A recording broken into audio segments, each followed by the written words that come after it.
Hello everyone, शिक्षा सप्तक में आपका स्वागत है। बोर्ड का काउंटडाउन शुरू हो चुका है। बच्चे बोर्ड की प्रिपरेशन के मोड में आ चुके हो। आप कक्षा 10 की साइंस में हम लोग बोर्ड की प्रिपरेशन के लिए आज अपनी क्लास में चल रहे हैं। साइंस में हम लोग 3 पार्ट में, जैसे साइंस हमारी है उसी तरह से हम लोग 3 पार्ट में साइंस को डिवाइड करके बोर्ड के लिए पढ़ेंगे। पहले केमिस्ट्री पढ़ते हैं, फिर फिजिक्स, फिर बायो की बात करते हैं हम लोग। केमिस्ट्री में हम लोग एनसीईआरटी को अपनी बेस बुक बनाएंगे। एनसीईआरटी के जितने भी क्वेश्चंस होंगे उनको लिखने के तरीके, उनको हम लिखते कैसे हैं, उन क्वेश्चन की बेसिक्स को समझते कैसे हैं, इसको बहुत डीपली हम लोग पढ़ेंगे। फिर हम लोग अंशाल में देखेंगे कि कौन से क्वेश्चन रिपीट्स हैं, किस बेसिक्स के क्वेश्चन आते हैं, किस टेक्निक के क्वेश्चन आते हैं, उनको हम लोग करते कैसे हैं, कहाँ हमसे गलतियां होती हैं, उन गलतियों को हम लोग मिनिमाइज कैसे कर सकते हैं। आइए शुरू करते हैं केमिस्ट्री में। अब केमिस्ट्री का पहला टॉपिक जो है रासायनिक अभिक्रियाएं एवं समीकरण। तो एनसीईआरटी के क्वेश्चन हम लोग शुरू कर रहे हैं। एनसीईआरटी में पेज 6 आप देखेंगे तो पेज 6 में पहला क्वेश्चन आपको दिया गया है कि मैग्नीशियम रिबन को जलाने से पहले उसे साफ क्यों किया जाता है। क्वेश्चन है मैग्नीशियम रिबन को जलाने से पहले उसे साफ क्यों किया जाता है। वायु में जलाने से पहले हम उसे साफ क्यों करते हैं। तो वायु में इनका क्वेश्चन है इनका, वायु में मैग्नीशियम रिबन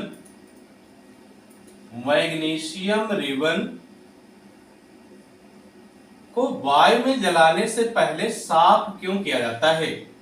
को वायु में जलाने से पहले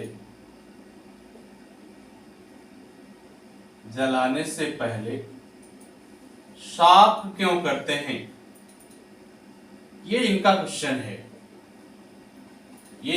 है कि मैग्नीशियम रिबन को वायु में जलाने से पहले आप साफ क्यों करते हैं। तो आप इसका आंसर देंगे। आंसर में आप बताएंगे कि मैग्नीशियम रिबन जो है, मैग्नीशियम रिबन की सतह पर बेसिक मैग्नीशियम कार्बोनेट की रच्छी परत होती है। आप इसका आंसर जब लिखेंगे, इसका सॉल्यूशन जब आप बताएंगे तो आप बताएंगे कि मैग्नीशियम रिबन की सतह पर, मैग्नीशियम रिबन जो हम लोग ले रहे हैं, इस मैग्नीशियम रिबन की सतह पर, मैग्नीशियम रिबन की सतह पर बेसिक मैग्नीशियम कार्बोनेट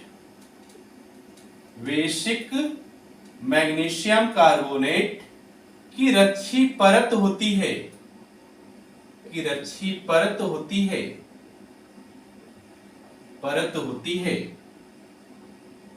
तो आपने बता दिया कि मैग्नीशियम रिबन के ऊपर बेसिक मैग्नीशियम कार्बोनेट की एक रच्छी परत होती है। तो जब तक ये रच्छी परत रहेगी तब तक मैग्नीशियम सीधे वायु के संपर्क में नहीं आएगा। तो मैग्नीशियम को जलाने से पहले हमें इसे डायरेक्ट वायु के संपर्क में लाने के लिए इस बेसिक मैग्नीशियम कार्बोनेट की रच्छी परत को साफ करना होता है। तो हम लोग कहेंगे कि अतः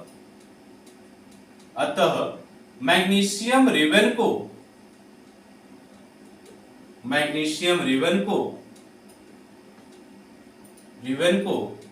वायु के संपर्क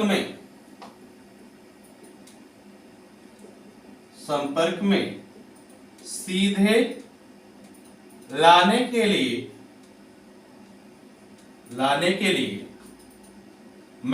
बेसिक मैग्नीशियम कार्बोनेट की रच्छी परत को साफ करना होता है। हम लोग कपड़े से या रेगमार्क से इसे साफ करते हैं, फिर मैग्नीशियम रिबन को वायु के संपर्क में हम लोग जलाते हैं, तो फिर मैग्नीशियम रिबन आराम से जल जाता है। तो इस तरह से हम लोगों ने पहला क्वेश्चन देखा। पहला क्वेश्चन इनका था मैग्नीशियम रिबन को वायु में जलाने से पहले आप साफ क्यों करते हैं। अब दूसरे क्वेश्चन की बात करते हैं।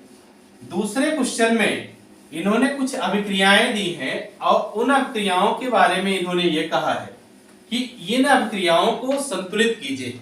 ठीक है, अब इन्होंने कहा कि संतुलित रासायनिक समीकरण लिखिए। अब अभिक्रियाएं इन्होंने दी हैं, इन अभिक्रियाओं के संतुलित रासायनिक समीकरण की बात कर रहे हैं। अभिक्रियाएं, ये पहली अभिक्रिया जो दिया है इन्होंने इक्वेशन, इस पहले क्वेश्चन में इन्होंने कहा hydrogen plus chlorine, hydrogen plus chlorine, और इसके बाद इन्होंने लिखा है hydrogen chloride, hydrogen chloride, chloride. ठीक है, आप देखें हाइड्रोजन, पहले हम लोगों को ये सीधे इन्होंने कथन के रूप में दे दिया, हमको इसको संकेत के रूप में रासायनिक समीकरण लिखना है, फिर इसको बैलेंस करना है, इसको संतुलित करना है। इन्होंने कहा रासायनिक समीकरण को संतुलित कीजिए, आप संतुलित करना है हमको। तो हम लोग पहले इसके संकेत लिखते हैं, हाइड्रोजन गैस फॉर्म में होगी, आप जानते ही हैं, फिर क्लोरीन ये भी गैस फॉर्म में होगी। अब ये जो हाइड्रोजन और क्लोरीन दोनों गैस फॉर्म में है, तो ये हाइड्रोजन क्लोराइड गैस ही होगी, ये भी गैस फॉर्म में ही होगी। अब देखिए इसे बैलेंस, जब हम रासायनिक अभिक्रियाओं को बैलेंस करते हैं तो आप कॉन्सेप्ट पे जाइए। जब आपको चैप्टर पढ़ाया जा रहा था तो आपको कहा जा रहा था कि जो रासायनिक समीकरण को आप बैलेंस कर रहे हो, तो सबसे पहले आप जितने भी यौगिक या तत्व हैं उनको एक बॉक्स में रख दो। बॉक्स में रखने से यह फायदा होगा कि आप इनमें इंटरनल चेंज नहीं कर सकते। आप किसी भी तत्व या किसी भी यौगिक के इंटरनल संख्या को नहीं बढ़ा सकते, आंतरिक संख्या को नहीं बढ़ा सकते। जैसे H2 को H3 नहीं कर सकते, Cl2 को Cl या Cl3 नहीं कर सकते। जब भी आप इसमें चेंज करना होगा आप इसके आगे चेंज करेंगे, ना कि इसके इंटरनल पार्ट में आप चेंज करेंगे। दूसरी बात आपने कहा कि सबसे पहले हम लोग देखते हैं कि हमारे पास मेटल अगर है तो हम उस मेटल को बैलेंस करते हैं, फिर हमारे पास अगर नॉन मेटल है तो हम उस नॉन मेटल को बैलेंस करते हैं, फिर हम लोग हाइड्रोजन और ऑक्सीजन को बैलेंस करते हैं। यह बात हम लोगों ने सीखी थी। तो यहां पर देखिए मेटल हमारे पास कुछ है नहीं, धातु हमारे पास कुछ नहीं है, अधातु हमारे पास क्लोरीन है। तो सबसे पहले हम लोग क्लोरीन को बैलेंस कर लेते हैं। क्लोरीन को बैलेंस करने से पहले हम लोग देखते हैं कि हमारा जो अभिकारक है, ठीक है, अभिकारक में हमारे क्लोरीन की संख्या 2 है और उत्पाद में क्लोरीन की संख्या 1 है। तो 1 को 2 करने के लिए हमें 2 से यहां मल्टीप्लाई करना होगा। तो 2 से हम जैसे ही इसको मल्टीप्लाई कर देंगे, ये हमारा क्लोरीन बैलेंस हो गया, अभिकारक में भी और उत्पाद में भी। फिर हम लोग देखेंगे कि क्लोरीन बैलेंस हो गया तो हाइड्रोजन जो बचा है वो बैलेंस हुआ कि नहीं। तो हाइड्रोजन अभिकारक में देखिए 2 है और उत्पाद में भी हाइड्रोजन अब 2 हो गया। ये रासायनिक अभिक्रिया हमारी संतुलित रासायनिक अभिक्रिया हो गई। तो ये जो रासायनिक अभिक्रिया हमारी है ये आपकी बैलेंस रासायनिक समीकरण है, संतुलित रासायनिक समीकरण आपका हो गया, ये संतुलित रासायनिक समीकरण आपका हो गया। ठीक है, तो अब दूसरा देखें, इसी क्वेश्चन में दूसरा इन्होंने क्वेश्चन कहा है कि बेरियम क्लोराइड, हटा देते हैं बेटा, इसको नोट कर लीजिए आप। दूसरे में इन्होंने कहा कि barium chloride plus aluminium sulphate. मैं लिखता हूं आपको जैसे इन्होंने लिखा है। इन्होंने लिखा है barium chloride, barium chloride plus aluminium sulphate, aluminium sulphate, ये आपके रिएक्टेंट हैं, अभिकारक हैं। उत्पाद में आपका दिया गया है barium sulphate, barium sulphate plus aluminium chloride, aluminium chloride.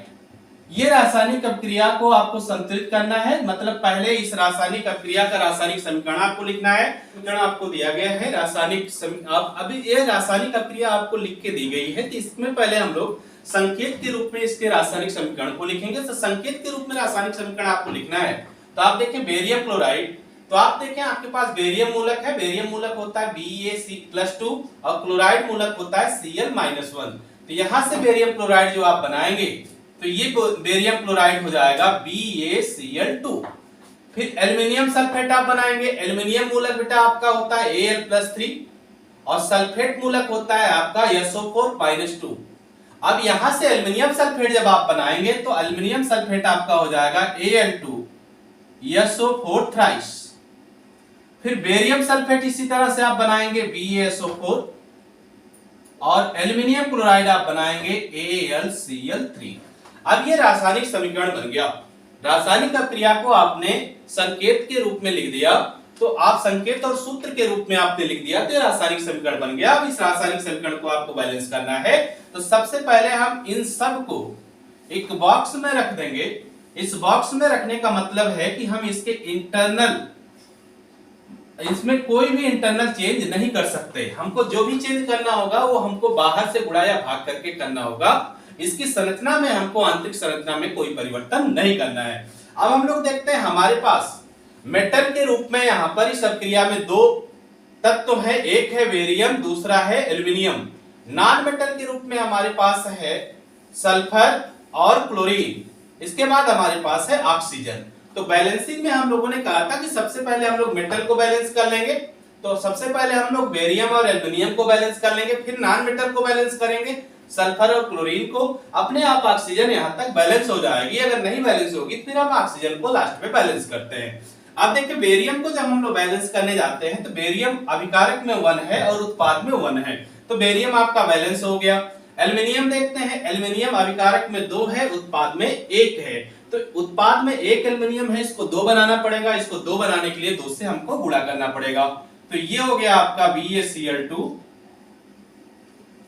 Plus Al2SO4 thrice. अब ये आपका हो गया BaSO4 प्लस 2 AlCl3। आपने बैलेंस किसको किया? आपने एल्युमिनियम को बैलेंस किया।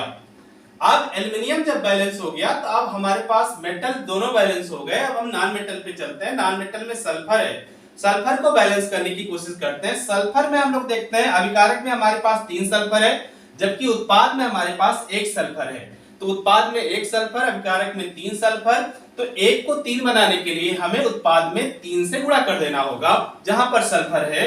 तो ये हो गया आपका, जब हम लोग सल्फर को बैलेंस करना चल रहे हैं तो BaCl2 प्लस Al2SO4 थ्राइस, और सल्फर को हमको बैलेंस करना है तो 3 BaSO4 प्लस 2 AlCl3। तो सल्फर बैलेंस हो गया हमारा, पहली नॉन मेटल बैलेंस हो गई। अब दूसरी नॉन मेटल हम एल्युमिनियम बैलेंस कर लेते हैं। एल्युमिनियम में देखें हमारे पास अभिकारक में 2 एल्युमिनियम है, जबकि उत्पाद में हमारे पास 6 एल्युमिनियम है। ठीक है, सॉरी, क्लोरीन को बैलेंस करना बेटा, एल्युमिनियम को नहीं बैलेंस करना है, क्लोरीन को हमको बैलेंस करना है। नॉन मेटल क्लोरीन बचा है, तो अभिकारक में हमारे पास 2 क्लोरीन है, जबकि उत्पाद में हमारे पास 6 क्लोरीन है। तो अभिकारक में 2 क्लोरीन, उत्पाद में 6 क्लोरीन, तो 2 को हमको 6 बनाना होगा, और 2 को 6 बनाने के लिए हमें इसे 3 से मल्टीप्लाई करना होगा। तो 3 BaCl2 प्लस Al2SO4 थ्राइस,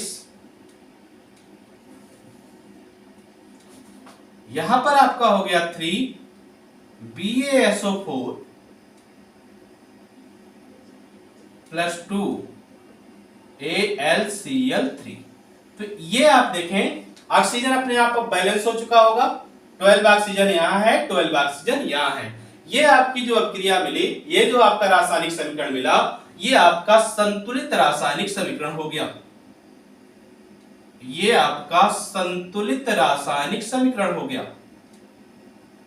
तो इस तरह से हम लोगों ने देखा कि हमको एक रासायनिक अभिक्रिया इन्होंने लिख के दी थी, तो सबसे पहले हमने संकेत के रूप में इसके यौगिकों को लिख दिया, फिर हमारा रासायनिक समीकरण बन गया। रासायनिक समीकरण में हम लोगों ने मेटल, नॉन मेटल और ऑक्सीजन, हाइड्रोजन को अलग अलग किया। तो मेटल में हमको बेरियम, एल्युमिनियम मिला, नॉन मेटल में सल्फर और क्लोरीन मिला, फिर हमको ऑक्सीजन मिली। हम लोगों ने कहा सबसे पहले मेटल को बैलेंस करेंगे, फिर नॉन मेटल को बैलेंस करेंगे, और जैसे ही हमारी नॉन मेटल क्लोरीन बैलेंस हुई, तहां तक आते आते ऑक्सीजन अपने आप बैलेंस हो गई। ठीक है, अगले क्वेश्चन पे हम लोग चलते हैं। अगला क्वेश्चन भी इनका जो है वो भी बैलेंसिंग से है। इन्होंने कहा सोडियम प्लस जल, सोडियम की एक अभिक्रिया इन्होंने दी है जल से, और सोडियम हाइड्रोक्साइड बन रहा है और बन रहा है हाइड्रोजन। अब इस अभिक्रिया को हमको रासायनिक समीकरण के रूप में लिखना है और इसे बैलेंस भी करना है। सोडियम प्लस जल, इनकी अभिक्रिया है सोडियम, इन्होंने दिया। तीसरा क्वेश्चन जो इनका है सोडियम प्लस जल, इन्होंने बनाया है sodium hydroxide, sodium hydroxide, hydroxide plus hydrogen. ये हमको कथन के रूप में इन्होंने एक रासायनिक समीकरण दिया है और कहा है इस रासायनिक समीकरण को आप बैलेंस कर दीजिए। तो इस रासायनिक समीकरण को आप लिखेंगे, रासायनिक अभिक्रिया को, रासायनिक समीकरण को। अभिक्रिया इन्होंने दिया सोडियम प्लस जल, सोडियम हाइड्रोक्साइड बना है और हाइड्रोजन बना है। ये रासायनिक अभिक्रिया इन्होंने कथन के रूप में दी है। इस रासायनिक अभिक्रिया को हम लोग सूत्र के रूप में लिखेंगे तो ये रासायनिक समीकरण बन जाएगा। सूत्र के रूप में जैसे ही हमने लिखना चालू किया तो ये हमारा सोडियम हो गया, जल, जल ही जीवन है H2O, और सोडियम हाइड्रोक्साइड NaOH, और हाइड्रोजन H2। बैलेंस करने के लिए हम लोग देखते हैं कि सबसे पहले हम ये जितने भी हमारे पास तत्व या यौगिक हैं इनको हम एक बॉक्स में रख देते हैं। बॉक्स में रखने का मतलब हम इनकी इंटरनल संरचना में कोई भी चेंज नहीं करेंगे। अब हम लोग देखते हैं हमारे पास सोडियम है, हाइड्रोजन है और ऑक्सीजन है, इनकी बैलेंसिंग को हम लोग देखते हैं। तो सबसे पहले सोडियम की बात कर लेते हैं, क्योंकि सोडियम मेटल है तो सोडियम अभिकारक में भी एक है, उत्पाद में भी एक है, तो सोडियम बैलेंस हो गया। अब हमारे पास है ऑक्सीजन, ऑक्सीजन अभिकारक में भी एक है और उत्पाद में भी एक है, तो ऑक्सीजन भी बैलेंस हो गया। नॉन बैलेंसिंग किसकी है? नॉन बैलेंसिंग है हाइड्रोजन की। हाइड्रोजन उत्पाद में 3 है, अभिकारक में 4 है, अभिकारक में 2 है, तो 3 और 2 की बैलेंसिंग नहीं होगी। अब हम लोग क्या करेंगे, इसको 4 बनाएंगे इधर उत्पाद में ऑक्सीजन को। तो ऑक्सीजन को उत्पाद में जब हम लोग 4 बनाएंगे तो ये हो गया Na प्लस H2O। इसको जब जैसे ही हम लोग 2 से गुणा करेंगे तो हाइड्रोजन अभिकारक में, उत्पाद में हाइड्रोजन 4 हो गई। अब जैसे ही उत्पाद में हाइड्रोजन 4 हो गई, हमें अभिकारक में भी 4 हाइड्रोजन मिल जाएगी। ये 2 हाइड्रोजन को हम 2 से गुणा कर देंगे तो ये हो गया आपका Na प्लस 2 H2O, ये हो गया आपका 2 NaOH प्लस H2। अब यहां पर देखें, हम जब बैलेंसिंग देखते हैं तो हाइड्रोजन ऑक्सीजन तो बैलेंस हो गई, लेकिन सोडियम नहीं बैलेंस है। सोडियम उत्पाद में 2 है, अभिकारक में 1 है, तो अगले हम स्टेप में सोडियम को बैलेंस कर लें तो 2 Na प्लस 2 H2O,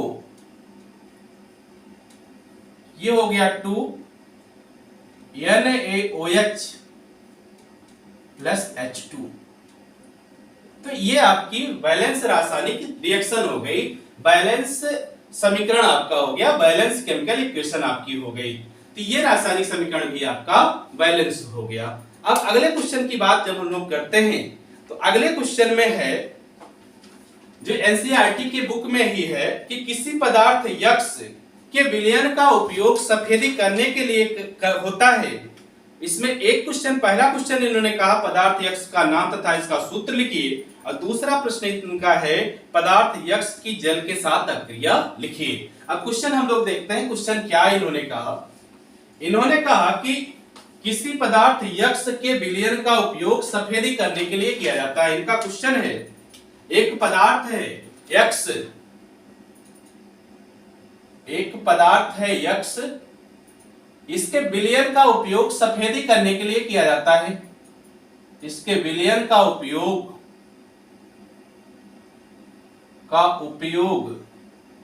सफेदी करने के लिए, सफेदी करने के लिए किया जाता है,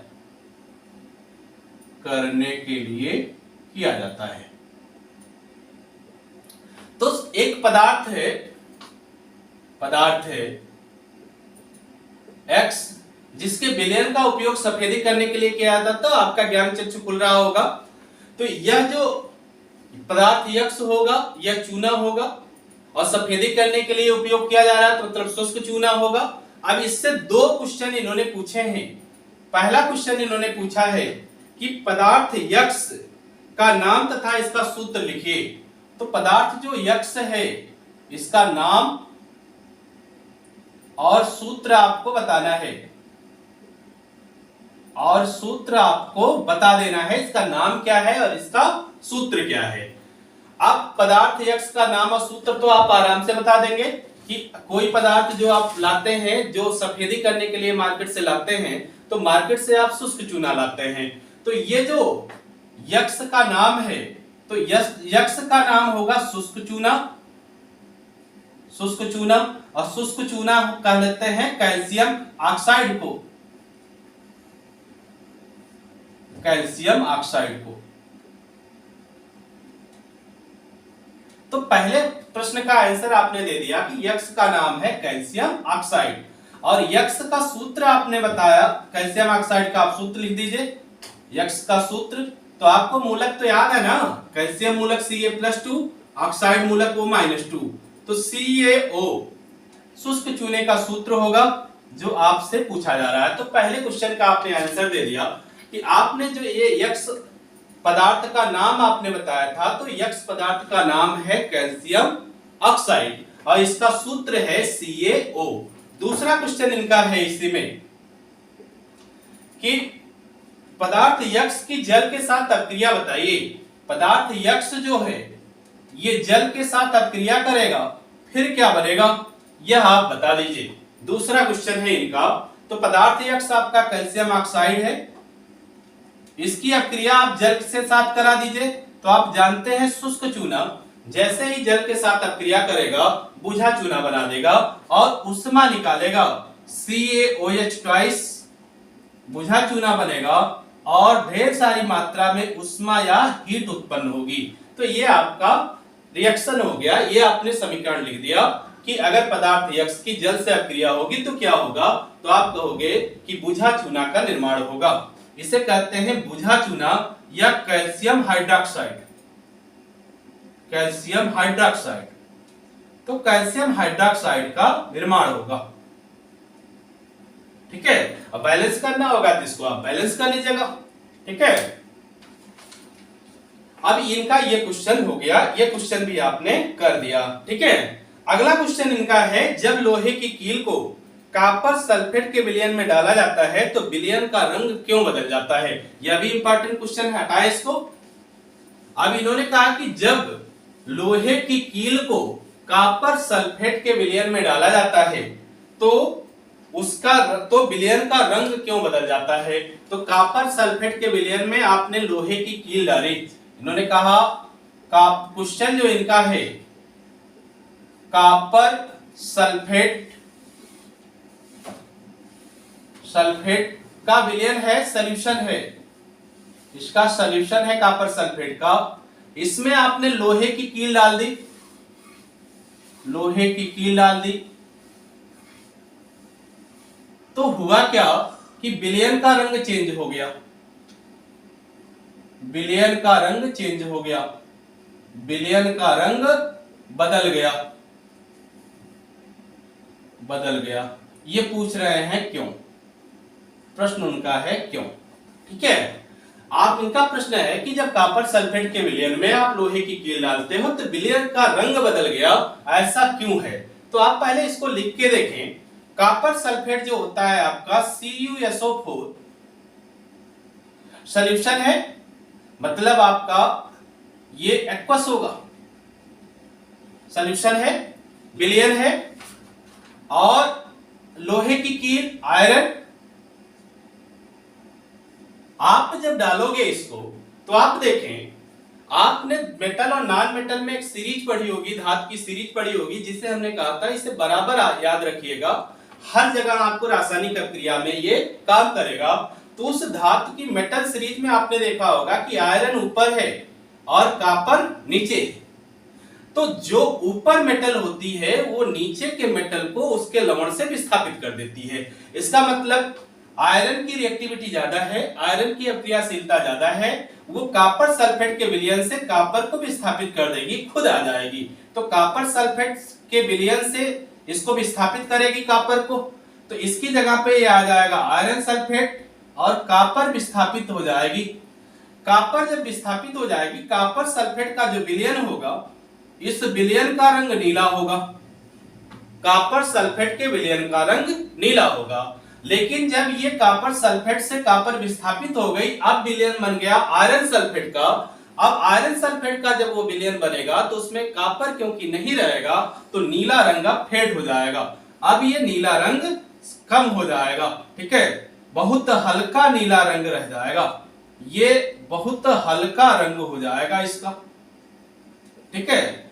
और कॉपर जो होगी, कॉपर आयरन पे ब्राउन कलर की जम जाएगी। तो आपने देखा कि यह जो कॉपर सल्फेट है, तो कॉपर सल्फेट के विलयन में जब आप आयरन को डालते हैं तो आयरन कॉपर सल्फेट के विलयन से कॉपर को विस्थापित कर देता है।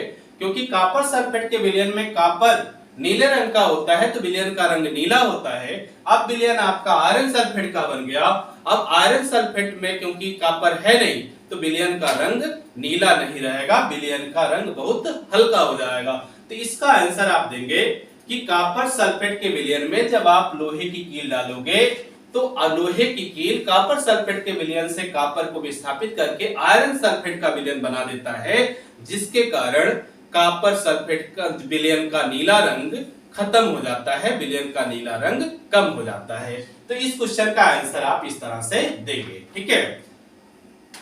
अब अगला क्वेश्चन एक करते हैं, इसके बाद हम लोग आगे क्वेश्चन करेंगे। अगला क्वेश्चन है कि एक भूरे रंग के चमकदार तत्व यक्ष, इन्होंने क्वेश्चन लिखा है एक भूरे रंग के चमकदार तत्व यक्ष, भूरे रंग का चमकदार तत्व यक्ष है को वायु की उपस्थिति में गर्म करने पर वो काले रंग का हो जाता है।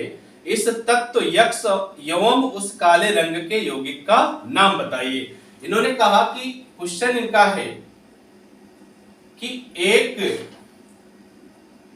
भूरे रंग का चमकदार तत्व यक्ष है, एक तत्व है यक्ष, तत्व है बेटा, ये भूरे रंग का है, चमकदार है, भूरे रंग का चमकदार है, चमकदार है।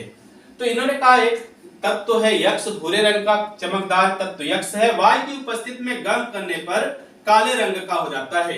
इसे वायु की उपस्थिति में जब गर्म करते हो तो ये काले रंग का हो जाता है, काले रंग का हो जाता है, काले रंग का हो जाता है। ये इन्होंने प्रश्न में कहा है कि इस तत्व यक्ष को जब वायु की उपस्थिति में गर्म करोगे, डेल्टा का मतलब गर्म करना, गर्म कर दिया आपने, ये वायु हो गई आपकी, ये आपका तत्व यक्ष हो गया।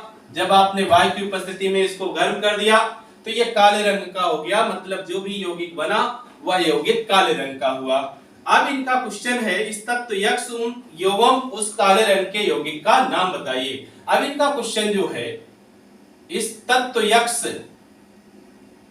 यक्ष का नाम बताएं, तत्व यक्ष का नाम बताइए आप। दूसरा क्वेश्चन इनका है उस काले रंग के यौगिक का नाम बताइए, काले रंग के यौगिक का नाम बताइए, यौगिक का नाम बताइए। दो क्वेश्चन इन्होंने आपसे पूछा कि तत्व यक्ष का नाम बता दो, दूसरा इन्होंने पूछा इस काले रंग के यौगिक का नाम बता दो। तो आपको जब मेटल और नॉन मेटल पढ़ाया गया होगा तो आपको काले रंग की सतह पर जो पॉलिश जमती है वह आपका ज्ञान चक्षु काम कर रहा होगा कि कॉपर ऐसा पदार्थ होता है जो किसी भी धातु के साथ अगर गर्म किया जाता है तो उसकी सतह पर काले रंग के रूप में जम जाता है। तो ये जो काले रंग का जम गया तो वह काले रंग का जो जमा है किसी की सतह पर वह कौन सा तत्व कर सकता है, वह तत्व कर सकता है आपका कार्बन। तो ये जो तत्व यक्ष होगा, सॉल्यूशन जब आप करेंगे तो आप बताएंगे यह जो तत्व यक्ष है, यक्ष तत्व है, यह तत्व है कार्बन, नहीं सॉरी, यह तत्व है कॉपर, यह तत्व है कॉपर, और कॉपर जिस भी धातु के साथ होता है उस धातु की सतह पर कॉपर ऑक्साइड की काले रंग की परत बना देता है। तो कॉपर जब ऑक्सीजन के साथ गर्म किया जाएगा तो कॉपर चूर्ण की सतह पर काले रंग की copper oxide, copper second oxide कि काले रंग की परत, काला रंग इसका होता है, काले रंग की परत कॉपर चूर्ण के ऊपर चढ़ जाएगी। तो इनके दोनों क्वेश्चनों का आंसर आपने दे दिया कि यह तत्व यक्ष कॉपर है और कॉपर की जब ऑक्सीजन से क्रिया कराते हैं तो जो ये काले रंग का यौगिक बना वह काले रंग का यौगिक कॉपर ऑक्साइड है। ठीक है, अब एक क्वेश्चन और करते हैं फिर आगे चलते हैं। ये क्वेश्चन ये है कि निम्न अभिक्रियाओं में उपचयित तथा अपचयित पदार्थों की पहचान कीजिए। अब दो अभिक्रियाएं इन्होंने दी हैं।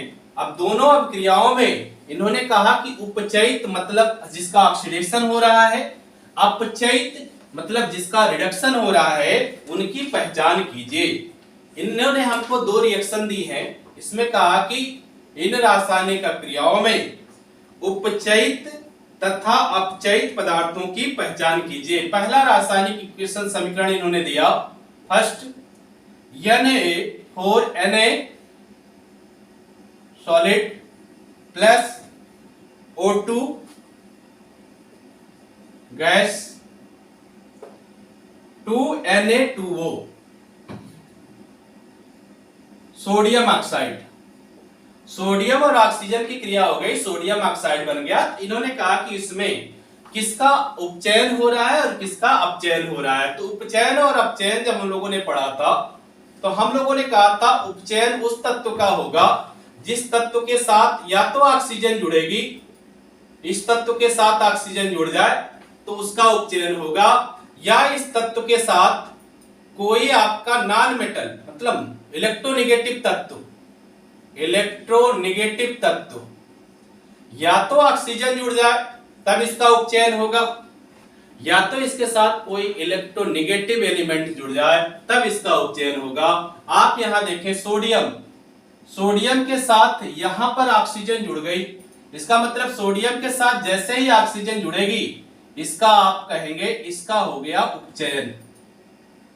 ठीक है, दूसरा आपने कहा कि अगर कोई तत्व है उस तत्व के साथ हाइड्रोजन ऐड हो जाए या इलेक्ट्रोपॉजिटिव एलिमेंट ऐड हो जाए, इलेक्ट्रोपॉजिटिव एलिमेंट विद्युत धनात्मक तत्व ऐड हो जाए तो उसका होता है अपचयन। तो यहां ऑक्सीजन देखें, ऑक्सीजन से सोडियम ऐड हुआ है, ऑक्सीजन से सोडियम ऐड हुआ है तो सोडियम है विद्युत धनात्मक तत्व, तो यहां ऑक्सीजन का हो जाएगा अपचयन, ऑक्सीजन का हो जाएगा अपचयन। अब आप यहां बता देंगे कारण, अगर आपको बताना है तो आप कहेंगे सोडियम के साथ ऑक्सीजन ऐड हो गई है, सोडियम से ऑक्सीजन जुड़ी है, सोडियम से ऑक्सीजन जुड़ी है। तो अगर किसी तत्व के साथ ऑक्सीजन जुड़ती है तो उस तत्व का होता है उपचयन। तो सोडियम का हो गया उपचयन। ठीक है, दूसरा आपने कहा ऑक्सीजन से सोडियम जुड़ा है, ऑक्सीजन से सोडियम जुड़ा है, तो ऑक्सीजन से सोडियम जुड़ा है तो ये सोडियम है इलेक्ट्रोपॉजिटिव एलिमेंट, विद्युत धनात्मक तत्व, विद्युत धनात्मक तत्व। तो अगर किसी तत्व से विद्युत धनात्मक तत्व ऐड होता है या हाइड्रोजन ऐड होती है तो उसका होता है अपचयन। तो ऑक्सीजन का हो गया बेटा अपचयन। तो इस रासायनिक क्रिया में आपने देखा कि सोडियम का हो गया उपचयन और ऑक्सीजन का हो गया अपचयन। दूसरी रासायनिक क्रिया हम देखते हैं जो इन्होंने दिया है। दूसरी रासायनिक क्रिया इन्होंने दी copper oxide, copper second oxide CuO solid form में है, प्लस हाइड्रोजन गैस फेज में है। ये अभिक्रिया इन्होंने दिया कॉपर सॉलिड फॉर्म में प्लस H2O जल, लिक्विड फॉर्म में।